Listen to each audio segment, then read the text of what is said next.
have the pleasure of listening to Mr. Scott St. Clair. Scott's one of my co-workers that works out of the Cambridge office. Scott is a business consultant for the Bureau of Workers' Compensation. He's been with the agency for over 26 years. And as a regional business consultant, Scott's responsible for working with individual companies on risk management strategies, education, and awareness to help lower costs and prevent injuries. He partners with the Chamber of Commerce's and various other business and civic associations to help educate employees on compensation issues and to promote awareness of workers' compensation improvements. Scott also works with various agencies to assist with business expansion and retention here in Ohio. So with that, I'd like to welcome Scott St. Clair. I appreciate that introduction, Eric. Thank you. I have to update that because now I'm over 28 years of experience. Don't want to cut myself short on retirement. But thank you, Lori, for the opportunity to come to the Orrville Safety Council and present this information. This is something that a lot of employers really sometimes don't understand. And there's some things in this that I'm going to share that you didn't count on today. So I'm going to go down a couple rabbit trails to give you some additional information, not just on first reporting of an injury, but what it takes to file the injury, or sorry, file the report, and then go into some other details regarding parties involved and things of that nature. I'm going to go ahead and I'm going to stop my video so you can pay attention to the presentation. And a few questions I have here real quick. I want to ask everybody, you don't have to answer, but when you're completing a FROI, when you're filing a claim, what do you want? What do you want when you file a claim? How do you file a claim and who are the parties involved? And when you file a claim, do you want a number or do you want a decision? One of the things that I like to tell an employer is, well, you definitely want a decision. And to simply file a FROI, you only need 3 pieces of information to file that FROI or file that claim. You need an injured worker's name, you need an address, and you need a date of injury. Aside from that, you don't need anything else to make sure that claim gets filed with the Bureau. That is going to get you a number, but we don't want a number, we want a claim decision. And we're going to talk about why we want all this information, why it's important, and some of the outcomes that we expect when we file the claim and the FROI properly. The more information we have, the quicker we are going to be able to make a decision. A lot of employers think that, we'll just submit information on a FROI and the Bureau will figure it out. Well, it takes a long time sometimes to figure a claim out when we don't have the right information, the right phone numbers, right people to call, et cetera, et cetera. And who knows your employee best? Well, you do, the employer. You know the employee best. So we're going to count on you, the employer, to help make sure we get all the right information for the claim. And the last thing I want to ask is, what do you want to do? Do you want to shepherd the injured worker through their claim, or do you want to end up with a human resource nightmare? Well, you want to shepherd the injured worker through a claim because we don't want nightmares. Claims are supposed to be filed without any problem. They're supposed to go through the system without any problem. And the more information you have missing, then that's going to complicate things at the very front end of the claim. And then hopefully that complication goes away, but we don't want that to perpetuate itself through the entire claims process. And I'm glad to hear that you guys are following up this webinar with that life cycle of a claim. I did not know that was happening. That's great, because a lot of things can go screwy in a claim and a lot of things can go right. Don't get me wrong, not every claim goes screwy, but this webinar today is going to help you understand what we need up front so you can make sure that the claim gets off onto the right foot, it gets off into the right start, and we have all the right people involved. Next question is, who can file a claim? Well, quite frankly, that can be anybody. I like to say that anybody, but it's basically the injured worker, the employer, any party to the claim, the spouse of an injured worker, a coworker. Someone can file it anonymously, believe it or not, but anybody can file a claim on behalf of the injured worker. And how do you file it? Well, that's very simple too. You can file that claim through the provider. When that injured worker goes to the provider is going to simply reply to the Bureau with a FROI with all the information they can provide. And we're going to get into that here in just a minute. You can apply or submit the FROI online through the website. You can file a paper FROI. You can fax or mail the FROI to the Bureau. Good Lord, I don't know who would mail a FROI to the Bureau, but given today's technology, they probably still do. You can call the call center, the BWC's call center at 1-800-OHIO-BWC, and they can take a claim over the phone. Or most of you will call your managed care organization and file a claim with them as well. Next thing we want to ask is, who are the parties involved? Well, initially, BWC obviously is, the injured worker obviously is, and the employer obviously is. So those three are no question there. However, you are going to have the managed care organization get involved pretty quickly. You're going to have a third-party administrator sometimes get involved if the employer is using a third-party administrator to help them manage their workers' compensation. They're certainly going to get involved. The employee rep, sometimes there's an employee representative, AKA an attorney, gets involved, and then you also have the provider. So you can have from 3 to 7 parties involved in the claim. And if something goes awry, then you have to have all these moving parts working together to try to get the information to the claim and try to get it to the Bureau and make sure the Bureau can make a decision on it, et cetera, et cetera.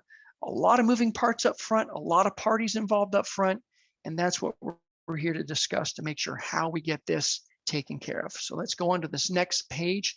And this is where we talk about a claim allowance. Now, this is real important even before you file or when you're filing a FROI. And this is what I like to call the 4 elements of compensability. A lot of employers don't know these exist. A lot of employers think that, well, I'll file the claim, or the injured worker files a claim and it can go through the Bureau and it'll get allowed or to get disallowed because, well, it wasn't a good injury. Well, it's not that simple. The 4 elements of compensability are pretty straightforward, but let me explain them to you and explain why they exist. First and foremost, there has to be an employer-employee relationship. Obviously, yes, you as an employer have to have that employee as your employee. There has to be some type of relationship there where you've hired them to work for you. And a lot of times that gets complicated when you have professional employer organizations, or you have independent contractors, or you have spot labor or casual labor. All that comes into play. What I want to tell you there is, when there's an employer-employee relationship, we look at the degree of control you have over that injured worker. How much control do you exercise? And I don't want to get on that rabbit trail on this, but it can get a lot of questions come up. But just know, most of the time, if there's casual labor, spot labor, or some type of contractor, or you treating them as a subcontractor, more than likely there's going to be an employer-employee relationship there because you're controlling that employee in their work. Next, let's talk about the accident. It has to be accidental in character. The accident has to be accidental in character. What that basically means is that, for lack of a better understanding here and explanation, is you can't use common sense or following work rules or inattention to detail or some other similar action by the employee to deny the claim. Okay, so you can't use any type of information there where it's the employee's fault that the accident occurred. And you can't raise those arguments as an employer when you're challenging the allowance of a workers' compensation claim. If it's accidental in nature, it's accidental in nature, regardless of who is at fault, because Ohio, with the Ohio workers' compensation system, it is a no-fault insurance state. Now, in the course of employment, if the employee was clocked in when the accident occurred, then that element has been met. Simply, if it arose just by simply showing up to work and they were working for you, that meets that course of employment, in the course of employment. Now, the question becomes, Scott, well, what if they were hurt in a parking lot? Or what if they were hurt at some type of business activity? Or what if they were hurt commuting to and from work? Well, it depends. And again, some parking lots, or most parking lots, are under the control of the employer. And if they're under the control of the employer, then that is company property. And if they were hurt on company property, more than likely, if someone is walking from their car to the office and they slip or something happens, it could be allowed as a claim. Same thing if they slip on ice during the winter. The winter's right around the corner. It's going to be here before you know it. We have a lot of people slip and trip on ice in parking lots. If that is controlled by the employer, then there's most likely going to be a compensable claim. And a lot of times we get asked, well, what if they get hurt commuting to work? Well, if they get hurt commuting to work, most of the time that's not going to be a claim. Okay, that's not going to be a claim. However, if you give that employee instructions to make a stop to do something, or if they're doing something for their job at work and they've been instructed to do so, and they get in some type of accident or something occurs while they're doing that work for the employer, well, that could be in the course of employment as well. Again, a lot of gray area there. I don't want to go down that rabbit trail, but just know that in the course of employment can extend beyond the office walls of the employer's place of business.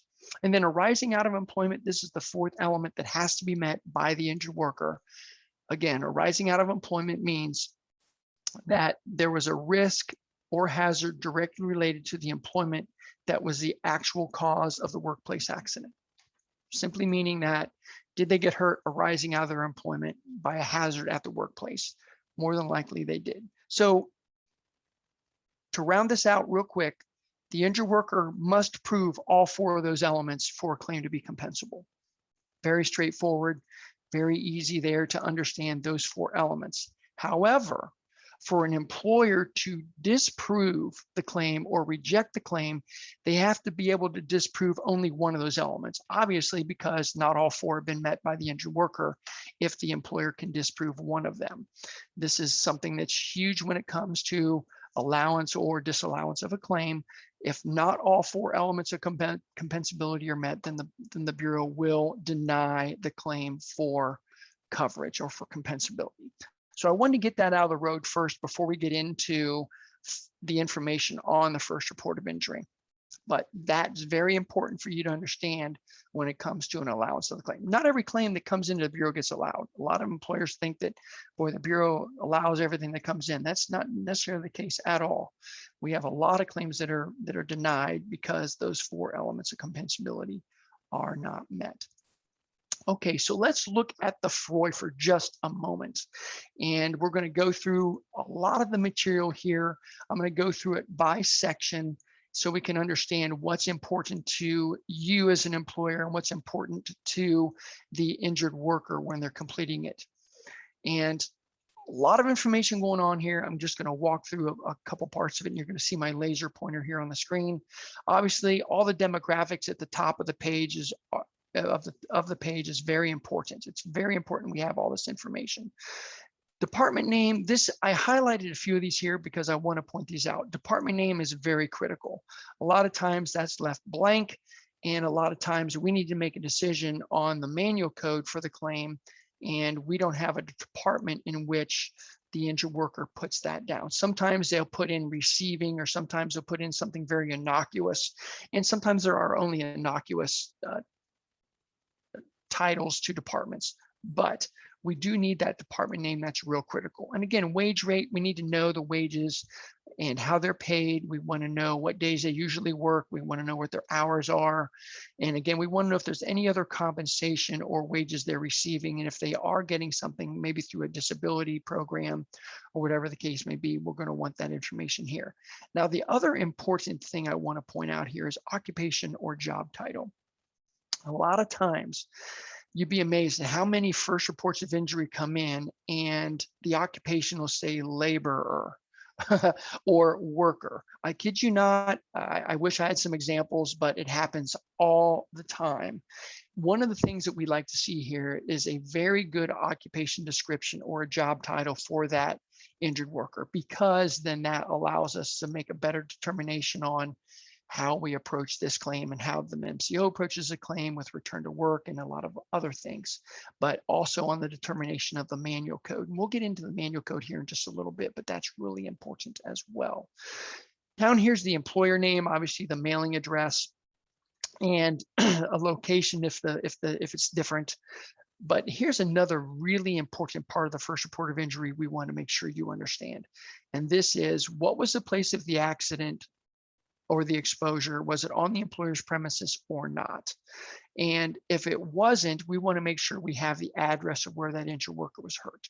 This is very important when it comes into determining the classification when it comes to a temp agency or an employment agency or someplace where there's a leased employee, whatever the case may be.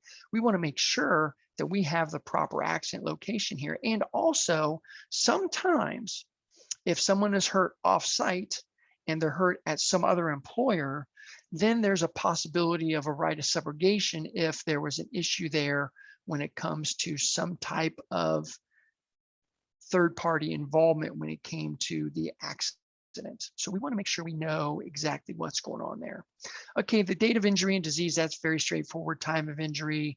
All this information about when the employee got hurt is very critical. It's very important. When they were hired, the state they were hired, the date they notified the employer of the injury. We want to know the state where they're supervised, believe it or not, because we do have out-of-state employers, and those out-of-state employers sometimes want those claims filed in their state, and sometimes they want it filed in Ohio, depending on how the jurisdiction is working out with that specific policy.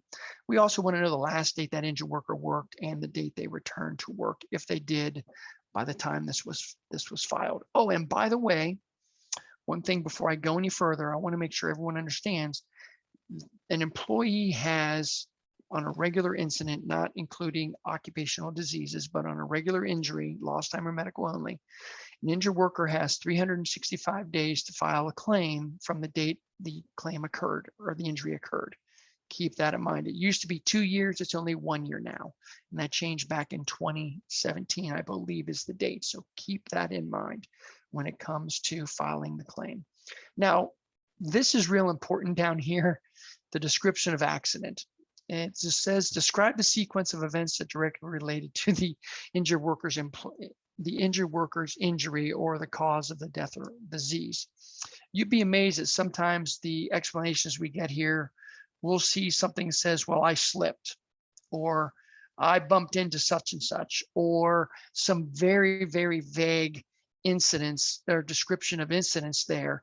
And it's sometimes very hard to determine what actually happened based on, well, I fell, or based on 3-word description there. What we want here is a nice description of what actually occurred. Okay, we want it as detailed as possible because that way we can move forward with the claim better as well. So keep that in mind when someone is filing this report. We need as much detail as possible. Type of injury and disease and parts body affected. A lot of injured workers will put here what was hurt. Sometimes they'll add some if there's no injury there, but if let's say they fell on a shoulder, the shoulder's not hurting, but the back is, or vice versa. So make sure the injured worker includes the parts of the body that were injured, because our claims are body part specific. Our allowances are body part specific. We want to make sure we keep that in mind. And if something doesn't get filed on the first report of injury up front, that's okay. If something comes out later, they can certainly file a motion, or they can also get other injuries added or other body parts added to the claim at a future date, but they need to list the things that were injured here in the claim. And then down here, this is where the injured worker is going to sign. This is a very long dissertation. I'm just going to keep it at a very short minimum explanation.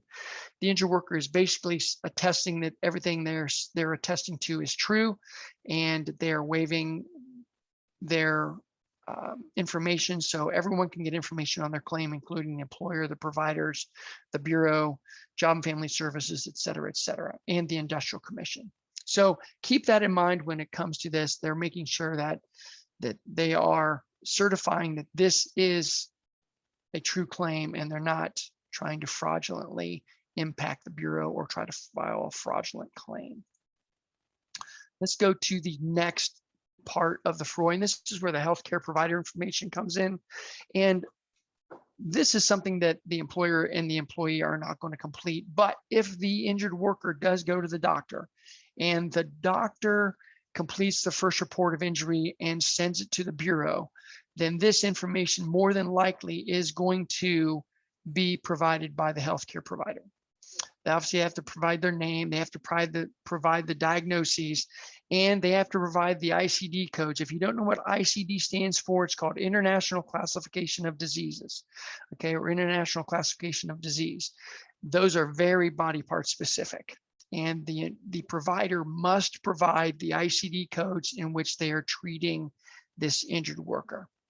Now, they also have to provide the medical to substantiate the ICD codes and the injury that are alleged on the form above. Please keep that in mind. The medical has to support the injury, and the doctor will or should include any ICD-9s or ICD-10s, excuse me, that he wants to cover or wants to treat in the claim, and then the Bureau will make a decision based on the information that's presented. He'll have to attest to whether or not if the injury is going to cause the injured worker to be off 8 days or more. We know the difference between 8 days and 7 days is medical only versus lost time. And then this is a real critical point over here. And this is if the injury causally related to the industrial accident. I like to say that it's an occupational accident, not so much industrial, but is the injury causally related to the industrial accident? That medical provider has to say yes or no. Okay, they have to complete that. That is something where the medical supports the injury based on all the comments and all the notes he or she puts in their medical information. This is critical because they have to link the injury to the medical in order for the claim to be allowed. There's a few other things down here that he has to submit. I won't go into that, but there's also the healthcare provider signature they must submit as well. Then lastly, we come up to the bottom part of the first report of injury. This is the employer's part. All right. This is all the information that the injured worker may not have that you're going to have as the employer. Obviously, there's all the demographics here, your policy number, and whether you're self-insuring or not, and whether the injured worker is a partner or member of a firm. Again, all the other information here. And then, was the injured worker treated in the emergency room? Were they hospitalized overnight? You may or may not know that at the time of the FROI, but keep this in mind. This is all very important information. And again, if treatment was given, we didn't know if treatment was given and the facility name, if the treatment was given offsite. One point, and that's the certification and rejection I want to point out with regards to the claim. A lot of employers look at this and say, well, I don't know whether I should certify it or whether I should reject it. And if you're certifying the claim, you're basically saying that yes, all 4 points of compensability were met. Those are the first 4 we talked about at the very beginning of this presentation. If there's a certification, you, the employer, are saying, yes, the facts of this application are correct. They are good. There's nothing erroneous about this. All 4 points of compensability have been met. However, if you're an employer that wants to reject the claim and you're rejecting one validity of one part of this claim, well, you're rejecting it based on one of those 4 points of compensability up front, or if you know it was fraudulent in nature, you can also reject this as well. But fraudulent in nature also applies to those 4 elements of compensability. So if you're an employer who believes that they can disprove one or more of those elements of compensability, then you can certainly reject the claim. If you can't disprove, and let me repeat that, if you can't disprove any of those elements in the claim as the employer, then you're going to have to certify it. You can later deny some things or appeal some things or appeal the allowance, but on the initial first report of injury, a lot of employers don't realize that the certification and rejection apply to those 4 points or 4 elements of compensability. And again, if you're rejecting it, you can also list your reason why down here, and you're going to sign and date it, and so on and so forth. That's a lot of information for the first report of injury, folks. That's the 3 sections that are going to be completed eventually. And again, we want as much information as possible when we complete the FROI, because it makes us or allows us to make a very, very good decision on the claim based on the information that's involved. After the FROI is completed, it's going to go to the Bureau, and the Bureau is going to make the decision on the allowance of the claim. The managed care organization does not make the allowance on the claim, and a third-party administrator does not make the allowance on a claim. I want to make sure that's perfectly clear that the Bureau is the one determining whether it's compensable or not. And the MCO is responsible for helping us get the medical to help make that decision, the medical from the providers to help make that decision. A lot of times, I know Eric will back this up. A lot of times we go to an employer and we hear that the claim didn't get reported for a week or 2 weeks or a month or 6 months or 3 months, whatever the case may be. A lot of times that claim does not get reported quickly, or the injured worker doesn't go to the doctor right away. I've seen that time and time again. It's the injured worker's right. Don't get me wrong. The injured worker is allowed to go to the provider when they want. If they don't want to go that day, they're hurt, that's fine. You can't make them go. That's the employee's right. They do not have to see a medical provider if they get hurt at work. Now, they can certainly file an injury report with you or an incident report with you, the employer, so you have it on record. But the injured worker is not necessarily compelled to go to the doctor if they don't want. I've seen that time and time again down here in Southeast Ohio. And I know in other parts of Ohio, there are some guys who just don't like to go to the doctor. There are some women who don't like to go to the doctor because they think they're going to work it out. It's just a bruise, it's just a scratch, whatever the case may be. Well, that can come back to haunt some of them. It can come back and haunt you as the employer if the claim is not filed immediately. Now, if the injured worker doesn't want the claim filed immediately, they don't have to either. Okay, so keep that in mind. They don't have to have the claim filed if they don't want to. However, if there is an early reporting of a claim, if the injured worker goes to the doctor in a timely manner, they go the same day or the day after, there's a lot of things that can happen and a lot of things that play into this to make it very, very, how do I say this? Very easy for everybody. Okay, so if there's early reporting of benefits, number one, all the information is fresh and accurate.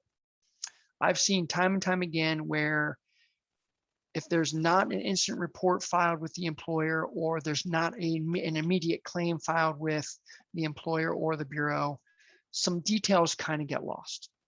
I've seen that a lot of times. The employer fails to do that accident analysis or that investigation of a claim or an incident, and things get lost. Some things don't get recorded down like they should have, or then details get missed if there's maybe a witness to the claim. Whatever the case may be, just know that reporting it early keeps everything fresh and accurate. It keeps all the details in the front of your mind and on paper as quickly as possible, and it keeps everything moving in the direction it needs to go. The minute things start to change is when things get old. And when things get old, that's when stories start to change. That's when details start to change. That's when some other things get out of whack or they get crossed. And then now you get some frustration involved. The next thing is open and improved communication. I can tell you from experience, I know Eric can tell you the same thing, and you'll talk to some other employers and some of our claim service specialists. When communication is open, when communication is two-way, when there's an expectation of communication from the employer and from the injured worker, you'd be amazed at how much things improve and how better things go when there's an open line of communication between all the parties. I can't stress that enough. I have witnessed some employers who have made things incredibly difficult for injured workers simply by not communicating. And I've seen the same thing from the injured worker side. Don't get me wrong, I've seen it both ways. But please keep in mind that an open form of communication is imperative to making the claim get to its resolution point as quickly as possible. Again, accurate assessment of a claim isn't critical. I know I mentioned this earlier, but the more information we have, the better we can make an assessment of a claim and an allowance on the claim. Because remember, the goal is we want a decision on the claim. We don't want just a claim number. And if we have all the information, we can make an accurate assessment, and so can you as the employer. you can go back to the incident and you can do a good claim assessment or incident assessment or an incident investigation to find out what went wrong. Early reporting of this information is critical to making sure we do things correctly on your end or on our end, but you also can do things on your end that are going to correct what possibly went wrong. Again, we can have an early determination. If we just get a minimum amount of information from the injured worker or from you, the employer, we can't make an early determination. We have to, if we just get those minimum 3 points, those 3 points of information, the injured worker's name, the address, and the date of injury, well, then we have to start sending things out by snail mail. We have no medical from the provider. We need to find out who the employer of record is. There's a lot of things that has to be done up front when we get a minimum amount of information. It really slows that process down. So if we get a ton of information, we get all that information on the FROI, all the great information, we can make the best determination possible, and we can make it early so there is no question as to whether or not the claim is allowed or disallowed. And that comes to the next point with regard to mitigated stress. I can tell you in my 28 years at the Bureau, I have seen and sat down and talked with employers who have been stressed over something that went wrong in the claim. And sometimes that's some information they didn't provide. And sometimes it's information that the injured worker didn't provide, or something just wasn't conveyed properly at the beginning of the claim. And the injured worker gets stressed, the employer gets stressed, and then there's a lot of frustration. Well, if we can mitigate stress, none of us like stress. It makes us old, it makes us gray, it makes us bald, it gives us heart problems. There's all kinds of things that stress complicates, and we don't want all that.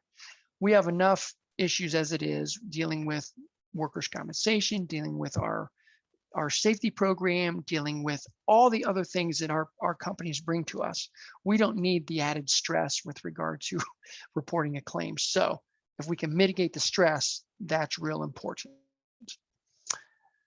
Next 5, let's talk about proper treatment. If you have an injured worker who doesn't provide an good accident description to you, and they don't file a first report of injury, well, we don't know if they're going to get the proper treatment or not. And this goes back to employees not necessarily wanting to file a claim immediately, or it goes back to the injured worker saying, now, I'm going to be good, I don't need to file a claim. Well, I can tell you a story here, and I'm going to interject this because this is a true story that happened with an employer I dealt with, and it has to do with proper treatment.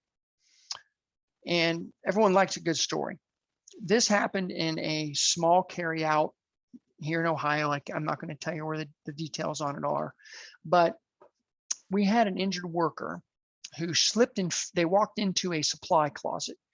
They slipped and fell on the floor, and this injured worker happened to just come back from a personal leave from a knee injury. And all the employees came rushing over to the injured worker, and they were worried about her knee. Well, they weren't worried about what she slipped in, and they were all walking in whatever she slipped in, and they came out, and it was near the end of her shift, and they decided to send her home. Well, when she got home, she called immediately back to the employer and said her leg was burning. She ended up having her nylons melted into her leg, into the backside of her, and down her thigh and in her calf. And no one really responded properly to what she slipped in. They didn't investigate it. And here she slipped in floor cleaner or floor stripper, and it reacted to her stockings on her legs, and it caused all kinds of skin damage to her, all kinds of skin damage. So had they responded to the claim immediately, the incident immediately, had they washed her down and sent her for proper treatment, that claim probably would not have escalated to a significant loss for that employer because of the number of skin grafts and number of surgeries she had to have, et cetera, because of the floor cleaner. True story, folks. It happened at a very small employer at a carryout. And boy, did she have an incident there with that claim. But it goes back to making sure that injured worker gets proper treatment and the incident gets addressed properly up front. That leads to improved outcomes. Obviously, that wasn't a good outcome for her. She eventually got better, but it improves your outcomes when it comes to a claim. We want to make sure that everything up front is good, everything on the initial investigation is good. We want to talk about getting that injured worker back to work, because the ultimate outcome is getting them back to work and keeping that claim from being a lost time accident if possible.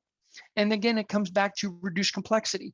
When things get real confused in a claim, if something gets missed, communication's not correct, a lot of things start to happen, and then the complexity of the claim gets really askew.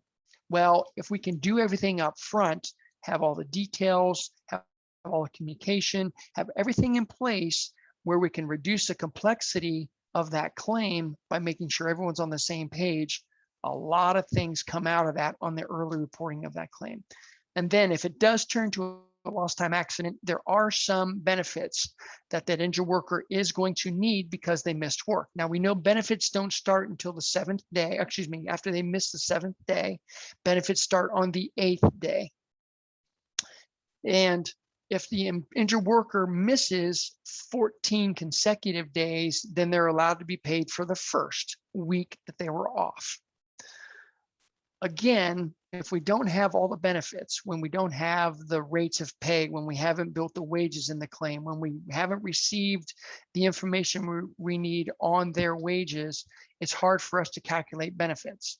And it's hard to us to pay them timely if we don't have them. So we want to make sure the injured worker is not held up on benefits because of something we've missed early on in the claim. So timely benefits is critical, and it's very, very beneficial for the injured worker if everything is taken care of up front with the early reporting of that claim. And then lastly, folks, lower overall costs. You wouldn't believe it, but yes, it's true. Costs in a claim are actually lower when we have early reporting of the benefits, and everything else theoretically comes into play with a claim. 99, 98, 97% of our claims come into the system, go out of the system without any hiccups. Okay, they're treated, they get their payments, they get their medical bills paid, and they come in and they go out, no problem. But there's that small fraction of employer claims out there, or claims, that do experience some hiccups, and they tend to go on for a longer period of time, and there's not necessarily a reason for that, and we don't want that to happen. But if there's early reporting of the claim and there's early involvement by all the parties involved, the overall cost of the claim theoretically and literally will be lower by the time that claim hits your experience and for your experience. With that said, go to the next slide. And that's done. I am done with the presentation for today. If you have questions on claims, I have two resources for you. Number one, you can always talk to your claim service specialist who's assigned to the claim, and they will answer your questions, especially with lost time claims. The claim service specialist is indicated on every claim. You can find their name online, assigned to any claim, and you can call them or email them directly. You can also speak to the managed care organization. A lot of employers don't realize that HIPAA doesn't come into play with regards to your workers' compensation claim. So keep that in mind. You can freely talk to the provider and your MCO about 99.9% of the claim details. There are some details of the claim that you're not necessarily allowed to have, but HIPAA doesn't come into play. And then again, you can always contact your employer services specialist, and they can certainly help you with information as well, because those are the representatives assigned to your policy, and those can be your go-to people as well. And here's my information, folks. If you need to get a hold of me, send me a question. I'd be more than happy to make sure it gets directed to the right people. Or if you call me, leave me a message and I'll get back to you as far as that information is concerned. With that said, I'm going to turn it back over. I appreciate your time. Thank you. So thank you so much, Scott. For anyone that may have a question, I'm sure Scott would field a couple questions here. If you want to post that in the chat box or raise your hand, I will open up your mic and you can ask your question. Just for reference, if you haven't seen it, in the chat box, there is a link that I posted to Scott's slides that he shared with you today. So if you'd like a copy of that for your own records or for reference, you can click on that link and pull up that PDF and save that yourself right from the chat box. So last call for questions. So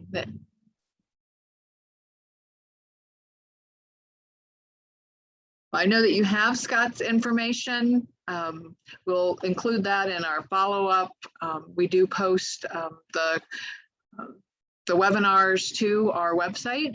We will be launching a brand new Orrville Area Safety Council website momentarily. So hopefully have that up and out by the end of the week. So it had a little bit updated look and feel for you to find all the information that you need regarding our council and upcoming BWC programs. So that will be at www.orrvillesafety.com. And like I said, the new site should be up soon. So if there aren't any questions, oh, somebody's asked in the chat that they don't see the link to the slides. But I will, not sure why you're not seeing it, but I will send that out to the group today so you have that for your reference.